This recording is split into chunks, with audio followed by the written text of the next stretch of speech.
औज़ुबिल्लाहिमिनश्शैतानिर्रजीम बिस्मिल्लाहिर्रहमानिर्रहीम रब्बिश्रह ली सदरी व यस्सिर ली अमरी वाहलुल उक़्दतम मिन लिसानी यफ़क़हू क़ौली।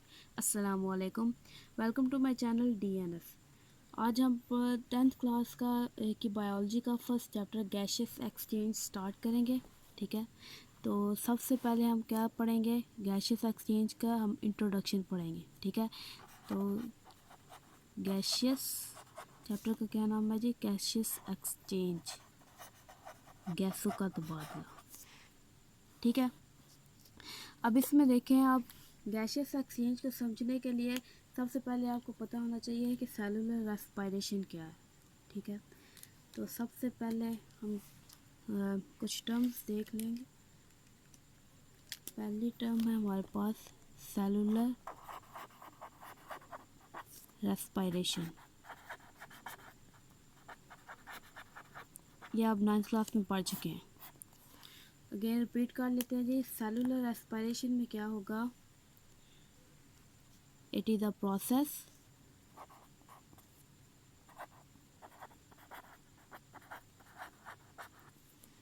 in which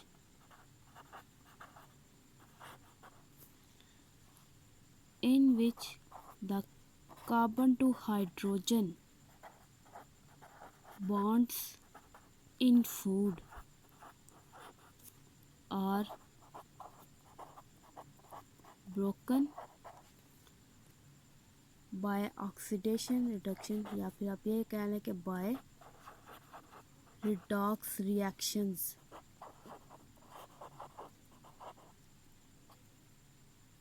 and the energy is transformed into ATP। ठीक है, और जो एनर्जी रिलीज होगी वो उसको ATP की फॉर्म में स्टोर कर लिया जाएगा या फिर ATP की फॉर्म में चेंज किया जाएगा। ठीक है, एंड एनर्जी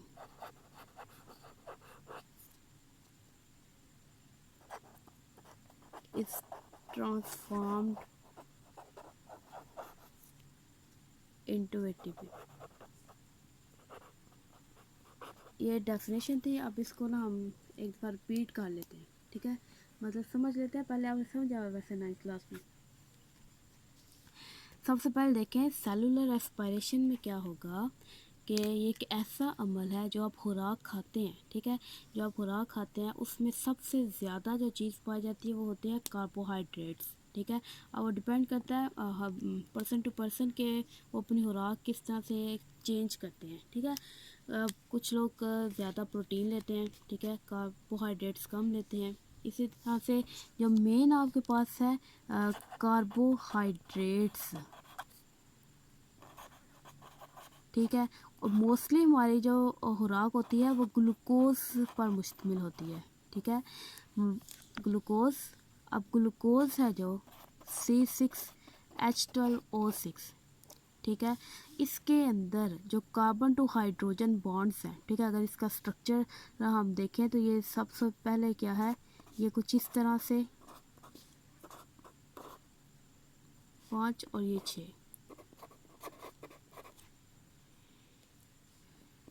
इसके ये इसका स्ट्रक्चर है।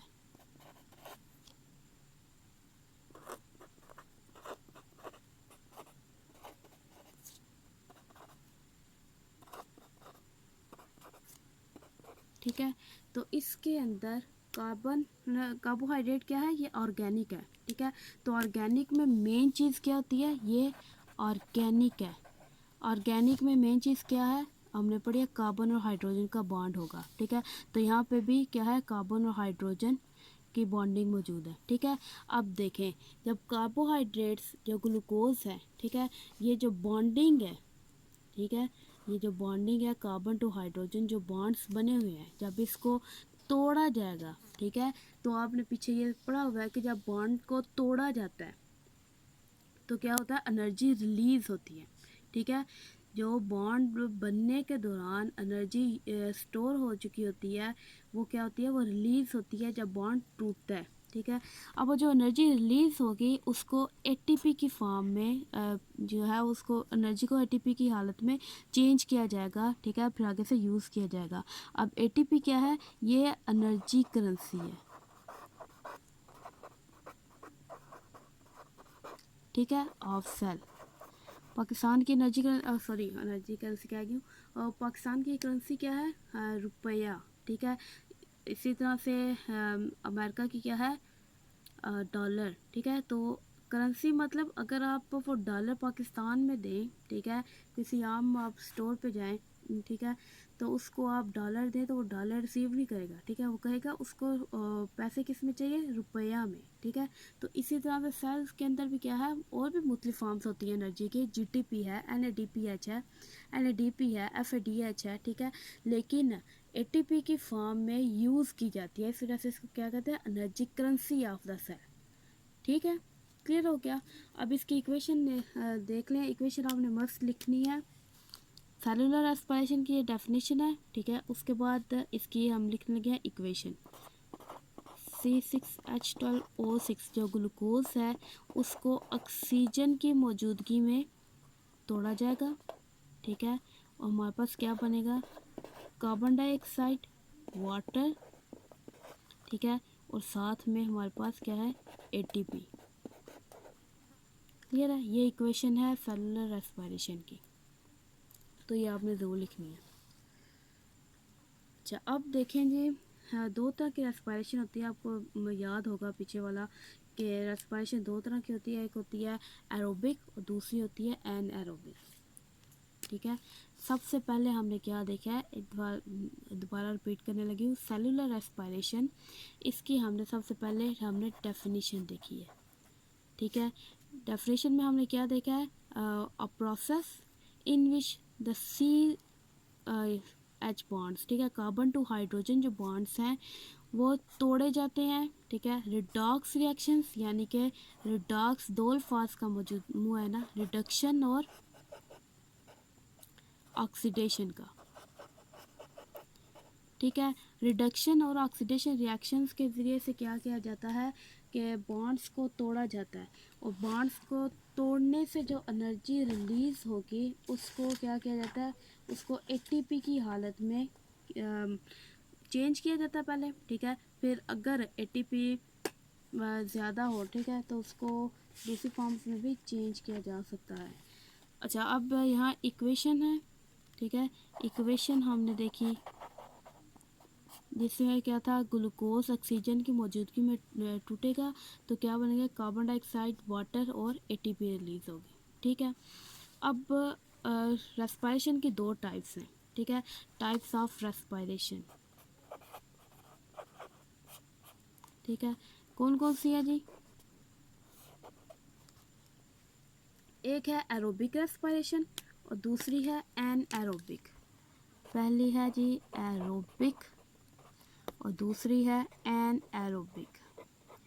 लुइस पास्टर ने ये दोनों टर्म्स सबसे पहले ये दोनों टर्म्स को लुइस पास्टर ने यूज़ किया था, ठीक है। उसने इसको ये कहने के उसी ने ये टर्म्स ईजाद की थी, ठीक है। एरोबिक रेस्पिरेशन में क्या होगा, ऑक्सीजन यूज़ होती है, ठीक है। यूटिलाइजेशन ऑफ ऑक्सीजन, ऑक्सीजन इसमें इस्तेमाल होगी, ठीक है। यूज़ ऑफ ऑक्सीजन, और यहाँ पर ऑक्सीजन इस्तेमाल नहीं होगी। एरोबिक है, ऑक्सीजन की मौजूदगी में जो फूड है वो मुकम्मल तौर पर टूट जाएगा, ठीक है, कंप्लीट ऑक्सीडेशन हो जाएगी फूड की, ठीक है। जबकि यहाँ पर एनारोबिक में क्या होगा, इनकम्प्लीट ऑक्सीडेशन होगी, ठीक है। अगर कंप्लीट ऑक्सीडेशन है तो कंप्लीट की वजह से जो एनर्जी है वो भी ज़्यादा रिलीज़ होगी एरोबिक में, जबकि एनारोबिक रेस्पिरेशन में एनर्जी भी कम रिलीज़ होती है, ठीक है। तो यहाँ पर हमने अभी देखा सेलुलर रेस्पिरेशन की डेफिनेशन, फिर उसके बाद उसकी इक्वेशन देखी और टाइप्स देखी हैं सेलुलर रेस्पिरेशन की। अब देखें, सवाल ये होता है कि ऑक्सीजन की हमें क्यों ज़रूरत है, यानी कि ये गैसेस एक्सचेंज है, जो गैसों का जो तबादला होगा इन्वायरमेंट और बॉडी के साथ जो गैसों का तबादला होगा, उस गैसों का तबादला क्यों ज़रूरी है, ठीक है। तो देखें जो सेलुलर रेस्पिरेशन है, ठीक है, यहाँ पर क्या है जी, ये ऑक्सीजन, ऑक्सीजन को कहाँ यूज़ किया जाता है हमारी बॉडी में, सेलुलर रेस्पिरेशन के अंदर, ठीक है, एनर्जी बनाने के लिए, ठीक है। और बदले में जो कार्बन डाइऑक्साइड रिलीज होती है, ठीक है, उसको भी तो बॉडी के अंदर से रिमूव करना है। क्यों रिमूव करना है? क्योंकि वो हमारे लिए हार्मफुल है, ठीक है। तो अब इसको अंदर लेके जाने के लिए ह्यूमंस के अंदर, ह्यूमन में क्या होगा कि ऑक्सीजन को अंदर लेके जाने के लिए और कार्बन डाइऑक्साइड को बाहर लेके आने के लिए गैसेस एक्सचेंज लाजिम है, ठीक है। तो गैसों का तबादला होना ज़रूरी है। अब हम देखते हैं गैसेस एक्सचेंज और ब्रीथिंग, दो टर्म्स हैं, ठीक है, दो टर्म्स हैं जी, गैसियस एक्सचेंज,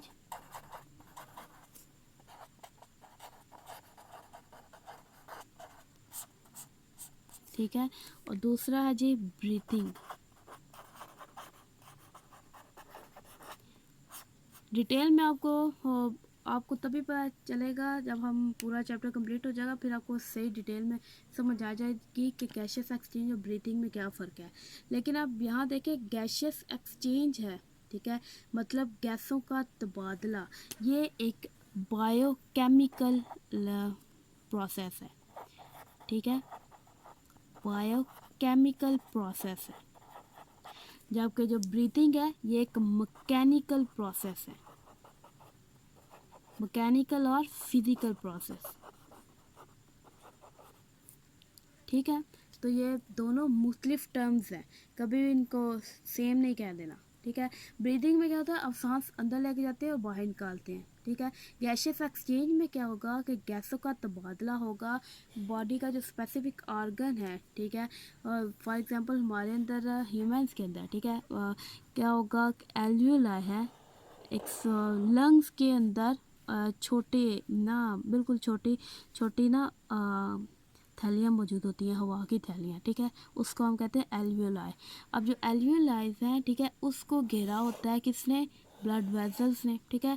तो यहाँ से जो होगा वो गैसों का तबादला होगा, ठीक है, कि कार्बन डाइऑक्साइड एल्वियोलाई ले लेगा, ठीक है, और बदले में क्या देगा, ब्लड को ऑक्सीजन देगा, ठीक है।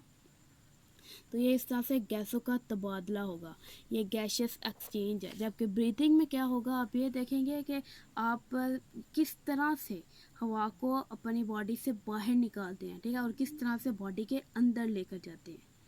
क्लियर है? तो ये था जी हमारा छोटा सा इंट्रोडक्शन चैप्टर का। नेक्स्ट वीडियो में हम इंशाल्लाह देखेंगे गैसियस एक्सचेंज इन प्लांट्स, ठीक है। इंशाल्लाह नेक्स्ट वीडियो में मिलेंगे। अल्लाह हाफ़िज़।